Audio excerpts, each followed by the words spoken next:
आज के वीडियो में हम बात करने वाले हैं आवर इन्वायरमेंट के जितने भी एनसीईआरटी क्वेश्चंस हैं उसके बारे में। तो सबसे पहले मैं चैप्टर स्टार्ट करूं, इससे पहले मैं थोड़ा सा आपको इस चैप्टर से अलग हटके आज मैं आपसे कुछ चीज़ों पे डिस्कस करूंगा कि जैसा आपको पता होगा जस्ट अभी रिजल्ट जो है वो आया है सीबीएसई का, और ये आप हमेशा याद रखना कि जब भी आपको ये लगे कि आप डीमोटिवेट हो रहे हो, आपको ऐसा लगे कि आप एनर्जेटिक फील नहीं कर रहे हो अपने स्टडी को लेके। आई नो एकेडमिक प्रेशर होता है, और जिस स्टेज पे आप हो अभी, वहाँ पे एकेडमिक प्रेशर का होना नॉट ए बिग डील। तो एकेडमिक प्रेशर को आप झेल सकते हैं, ये कोई बड़ी बात नहीं है। और इतना आप समझिए कि आप सिर्फ रोल नंबर या मार्कशीट नहीं है,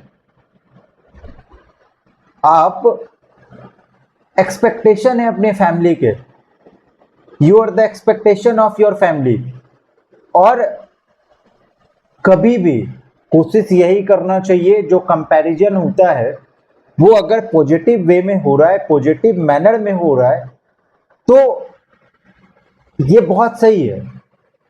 अगर कोई भी कंपैरिजन आपके पॉजिटिव वे में हो रहा है देन इट्स गुड।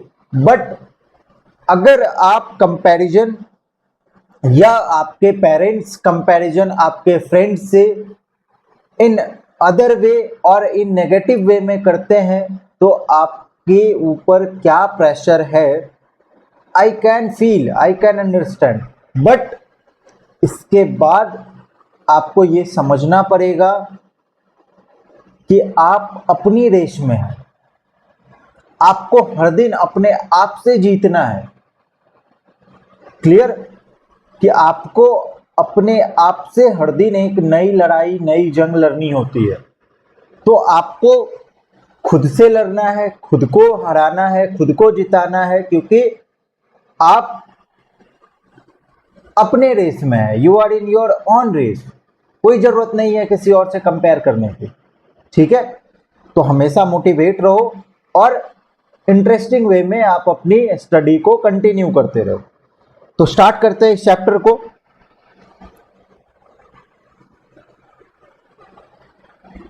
चलो, फर्स्ट क्वेश्चन है, विच of the following groups contain only biodegradable item? What do you mean by biodegradable? Biodegradable क्या होता है? बायोडिग्रेडेबल का मतलब होता है ऐसा सब्सटेंस जो क्या हो, टूट जाए, broken down into a smaller pieces, clear, without any non-poisonous substances, without producing non-poisonous, आप समझ रहे हो, सॉरी नॉन पॉइजनस नहीं, पॉइजनस। अगर कोई सब्सटेंस ब्रेक डाउन होता है, टूटता है किसी नॉन पॉइजनस सब्सटेंस में, दैट्स कॉल्ड बायोडिग्रेडेबल, जिसको हम आसानी से क्या कर सकते हैं, गला सकते हैं, वो आसानी से टूट सकता है, दैट्स कॉल्ड बायोडिग्रेडेबल। अब क्वेश्चन ये था कि विच of the following contain only biodegradable item, तो आप मुझे बताओ इसका आंसर क्या होगा, जल्दी सोचो।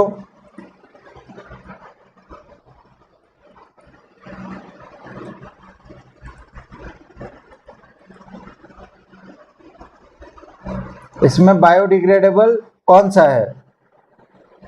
Grass, flower and leather, fruit peels, cake and lime juice. C है आपका correct answer. Clear? Next question, which of the following constitute sorry, which of the following, अरे which of the following constitute a food chain. इसमें ये बताना है आपको, इसमें कौन सा ऑप्शन है जो फूड चेन को दिखा रहा है। तो सबसे पहले क्वेश्चन ये है आपका कि फूड चेन होता क्या है। What do you mean by food chain? क्या होता है food chain?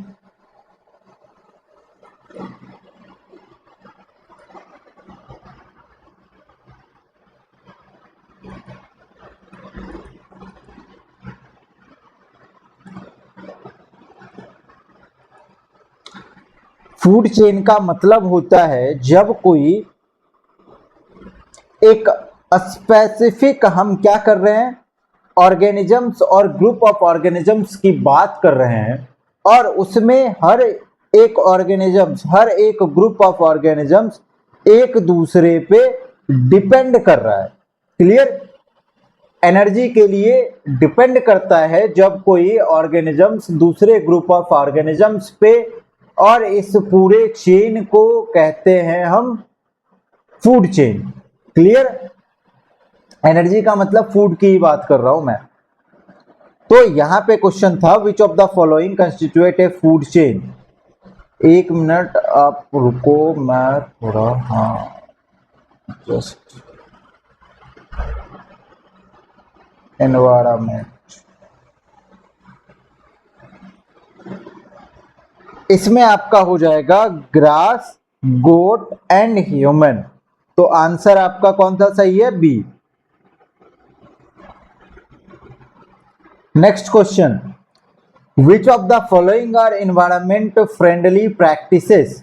Environment friendly practices का मतलब क्या होता है कि एनवायरमेंट में आप अगर कुछ यूज कर रहे हैं चीजों को, तो वो एनवायरमेंट को हार्म ना करे।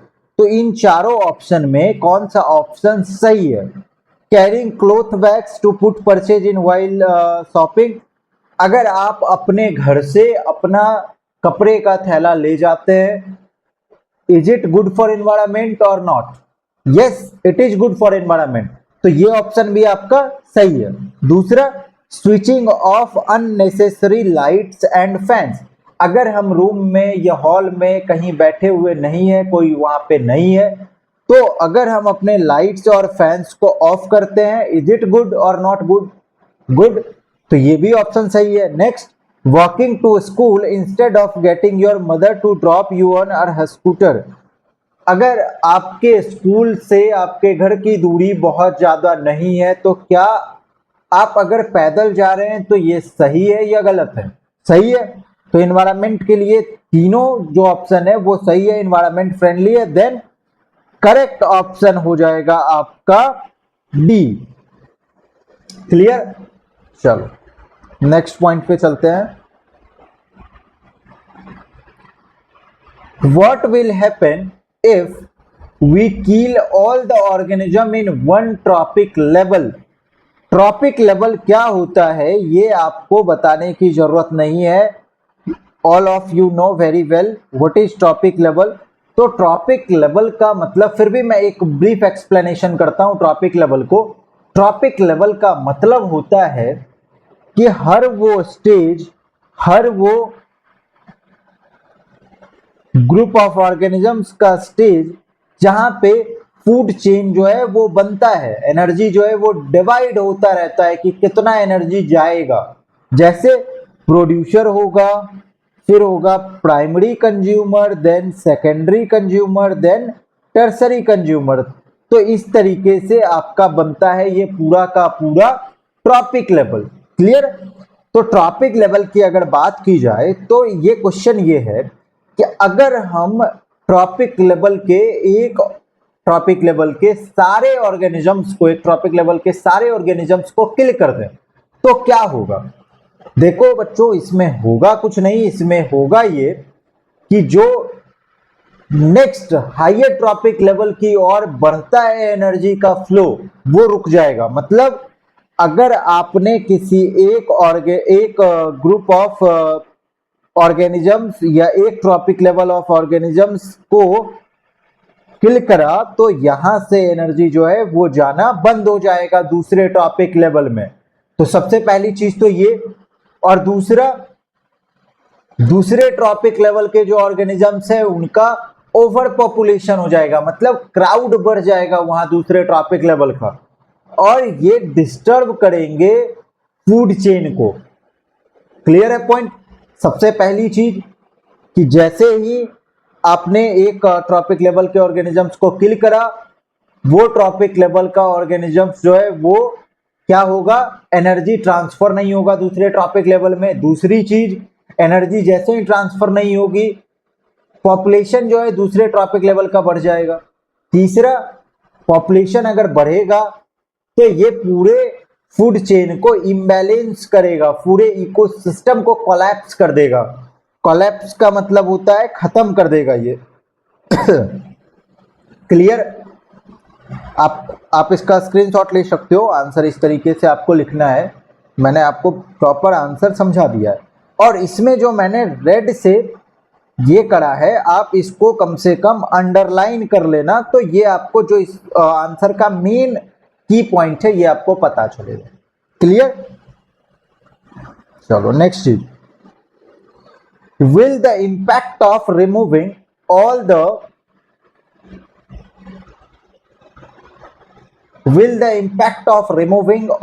organisms in a trophic level be different for trophic level? Can the organisms of any trophic level be removed without causing any damage to the ecosystem? देखो क्या पूछ रहा है क्वेश्चन कि क्या अगर ट्रॉपिक, सेम क्वेश्चन है बस थोड़ा सा इसमें ट्विस्ट डाला है कि क्या हम किसी ऑर्गेनिजम्स को किसी ट्रॉपिक लेवल पे रिमूव अगर करते हैं तो वो इम्पैक्ट डालेगा पूरे फूड चेन पे, पूरे इकोसिस्टम पे। क्वेश्चन एक ये हो गया। दूसरा क्वेश्चन इसमें, can the organisms of any trophic level be removed without causing any damage to the ecosystem? क्या हम किसी ऑर्गेनिजम्स को किसी ट्रॉपिक लेवल से निकाल सकते हैं बिना इकोसिस्टम को डैमेज किए हुए? आंसर अब समझते हैं, आएगा समझ में। पहली चीज कि yes, the impact of removing all the organisms in A trophic level will be different for different trophic level. मतलब हर एक ऑर्गेनिजम्स का अलग अलग ट्रॉपिक लेवल में जो इंपैक्ट होता है वो अलग अलग होता है। क्लियर है पॉइंट? अलग अलग ऑर्गेनिजम्स का अलग अलग ट्रॉपिक लेवल में अलग अलग रोल होता है, पहली चीज। दूसरी चीज, इफ ऑल द, अब देखो एक मैं ट्रॉपिक लेवल की बात करता हूं कि अगर एक ट्रॉपिक लेवल की बात करो, प्लांट्स, डियर और तीसरा lion. Clear? This is also a type of trophic level. तो अगर हम लायंस को रिमूव कर दे इस ट्रॉपिक लेवल से, लायंस को हटा दें इस ट्रॉपिक लेवल से, तो क्या होगा? डियर का जो पॉपुलेशन है वो बहुत ज्यादा तेजी से बढ़ेगा, और जैसे ही तेजी से बढ़ेगा तो वो कुछ ना कुछ प्रॉब्लम को क्रिएट करेगा। मतलब क्या ये इंपैक्ट डालेगा? यस, बहुत इंपैक्ट डालेगा अगर हम ऑर्गेनिजम्स को हटाते हैं। तो सबसे पहली चीज तो ये हो जाएगी कि वो ओवर ग्रेजिंग करेगा। ओवर ग्रेजिंग का मतलब यहाँ पे देखो आप, घास ही है। अगर डियर की पॉपुलेशन बढ़ी तो ये घास को बहुत तेजी से हटाएगा, रिमूव करेगा, और ये हमारे इन्वायरमेंट के लिए नुकसानदायक है। दूसरा, जैसे ही डियर का पॉपुलेशन बढ़ेगा, फूड के लिए कंपटीशन बढ़ जाएगा पूरे इकोसिस्टम में। तीसरा, अगर डियर रिमूव कर दिया जाए तो कार्निवोरस को, अगर मैं बोल रहा हूं, लायन की बात तो करी हमने कि अगर लायन को रिमूव करोगे तो डियर जो है उसकी पॉपुलेशन बढ़ेगी, ओवरग्रेजिंग होगा, तो ये प्रॉब्लम आएगी। अगर डियर को हटा लो, डियर हटेगा तो कार्निवोरस जो है वो क्या हो जाएगा? अफेक्टेड होगा। और कार्निवोरस अगर अफेक्टेड होगा तो वो डायरेक्ट ह्यूमन बींग्स को अफेक्ट करेगा। क्लियर? और अगर प्लांट्स को ही हटा दो तो यहां पे डियर और लायन दोनों ही अफेक्टेड होंगे। क्लियर है पॉइंट? चलो, ये है आपका आंसर। तो आप इस आंसर को अच्छे से स्क्रीनशॉट ले लो। इस आंसर को आप अच्छे से स्क्रीनशॉट ले लो, ठीक है। Next question, what is biological magnification. ये क्वेश्चन आपके लिए बहुत इंपॉर्टेंट है। आवर इन्वायरमेंट के अंदर this question is star mark question. Clear. तो क्वेश्चन है, what is biological magnification, will the level of magnification be different at different level of the ecosystem। देखो, बायोलॉजिकल मैग्निफिकेशन का मतलब होता है कि अगर हार्मफुल केमिकल जो है वो लिविंग ऑर्गेनिजम्स के बॉडी में डिफरेंट ट्रॉपिक लेवल पे फूड चेन में जा रहा है। जैसे मैं समझाता हूं क्लियर करके, डिफरेंट फूड चेन है। अब डिफरेंट फूड चेन में अलग अलग ये आपका जाएगा, हार्मफुल केमिकल जो है वो जाएगा लिविंग ऑर्गेनिजम्स के अंदर। अब जैसे लिविंग ऑर्गेनिजम्स के अंदर जाएगा, वो क्या होगा, accumulation of harmful chemicals in the body of living organism. जो जमा हो जाता है chemical, harmful chemicals different trophic level पे डिफरेंट ऑर्गेनिजम्स के अंदर, that's called biological magnification. Clear. क्या ये डिफरेंट ऑर्गेनिजम्स के अंदर डिफरेंट लेवल पे अलग अलग होते हैं? Yes, the concentration of this harmful chemicals will be different at different trophic level. और ये सबसे ज्यादा कहां होता है?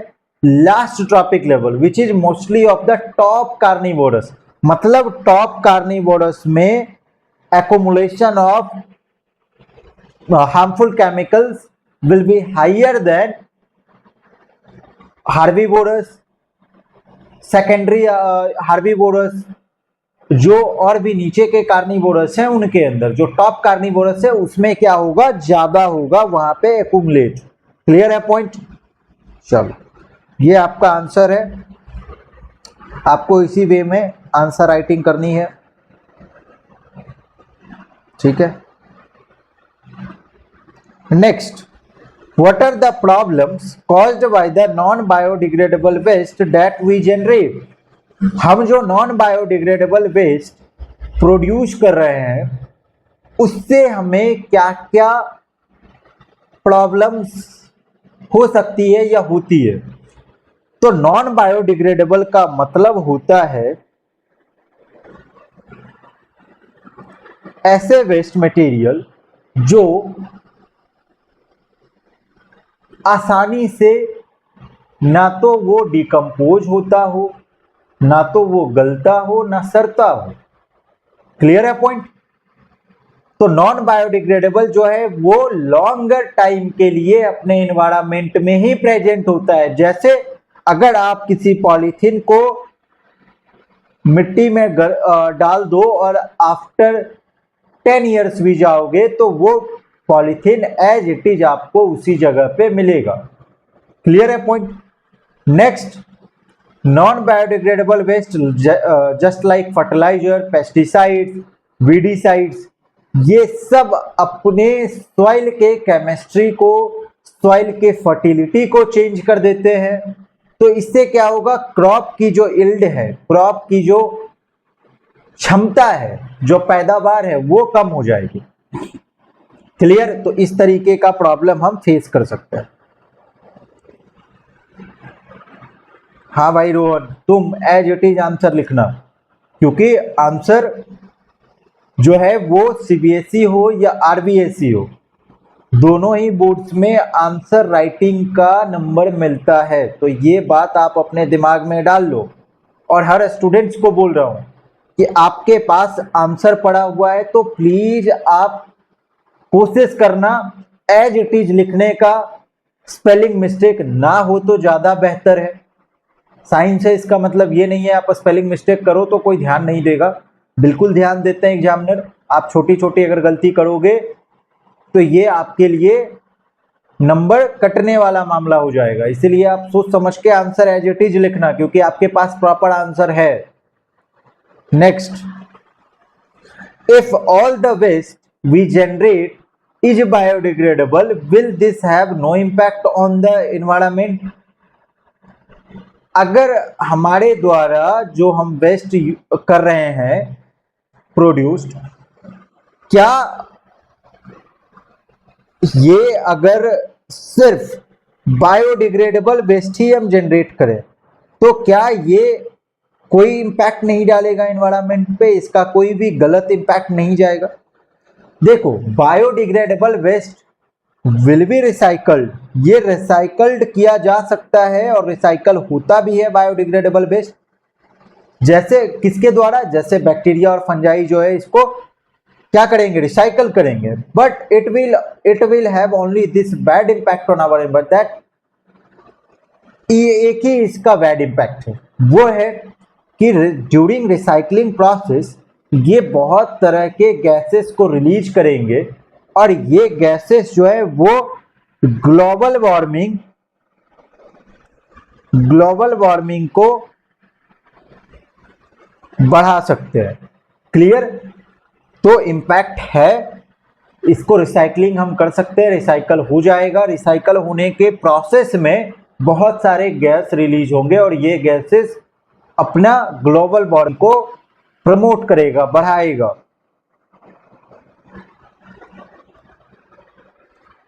एक बार इसको भी आप अंडरलाइन करना, global warming.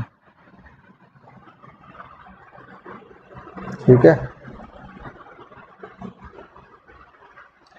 Why is damage to the ozone layer a cause for the concern? What steps are being taken to limit this damage? Ozone layer damage हो रहा है, जिसके लिए हमें मतलब क्या जरूरत है? ओजोन लेयर एक तो अर्थ पे है भी नहीं, अर्थ से ऊपर की लेयर है वो, तो इससे हमें क्या नुकसान होगा और हमें क्या क्या कदम उठाने चाहिए इस डैमेज को रोकने के लिए, कम करने के लिए? तो सबसे पहली चीज, ओजोन लेयर जो है एक ओजोन शिल्ड है, एक ओजोन की छत है जो आपको और हमें यूवी रेडिएशन से बचाता है, अल्ट्रावायलेट रेडिएशन से बचाता है। Clear? Next, these radiations are highly damaging as they can cause cancer. ये कैंसर को कॉज करता है, हमारे आई को डैमेज करेगा, हमारे इम्यून सिस्टम को डैमेज करेगा, और they also have a harmful effect on plants and animals also. Clear? इसीलिए रीजन है कि हमें कंसर्न है इस चीज के लिए, हमें इसे रोकना चाहिए, हमें इसे लिमिट करना चाहिए। और हम इसे रोकेंगे कैसे? तो सबसे पहले आप रेफ्रिजरेटर, फ्रिज का यूज करना बंद करना पड़ेगा, मतलब या कम करना पड़ेगा, बंद तो नहीं हो सकता, क्योंकि ये CFC क्लोरोफ्लोरोकार्बन प्रोड्यूस करता है। दूसरी चीज, और ये और भी चीज है, जैसे फायर एक्सटिंग्विशर हो गया, आपके AC हो गए, इन सारी चीजों में भी CFC प्रोड्यूस होता है। और in 1987 the UNEP United Nation Environment Programme succeed in reaching an agreement to freeze CFC production. देखो ऐसा है कि CFC जो है आपका डैमेज करेगा, और UNEP एक पूरा का पूरा ऑर्गेनाइजेशन है, एक प्रोग्राम है जो CFC प्रोडक्शन पे वर्क करता है। क्लियर?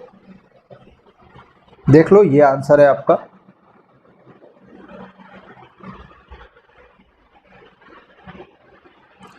आई होप आपको ये वीडियो पसंद आया होगा। और सबसे बड़ी चीज, way of learning and way of teaching and way of studying, all of these three things are very closely interconnected। मैं आपको कैसे पढ़ाता हूं, आप कैसे पढ़ते हैं और आप किस तरीके से समझते हैं, ये तीनों चीजें इंटरकनेक्टेड है। तो अगर आपको हमारे ऑफलाइन या ऑनलाइन किसी भी वे ऑफ लर्निंग में प्रॉब्लम आती है तो वी आर 24/7 ओपन है हम आपके लिए, आपके कंसर्न को समझने के लिए, आपकी समस्याओं को समझने के लिए। तो अगर आप अभी जस्ट 9th से 10th में आए हैं या 10th से 11th में आए हैं, तो आप हमारे ऑफलाइन क्लासेस को ज्वाइन कर सकते हैं for the better academic excellence, for the better academic growth. आप हमारे साथ जुड़िए, हम आपकी हर समस्या का समाधान लेके आएंगे।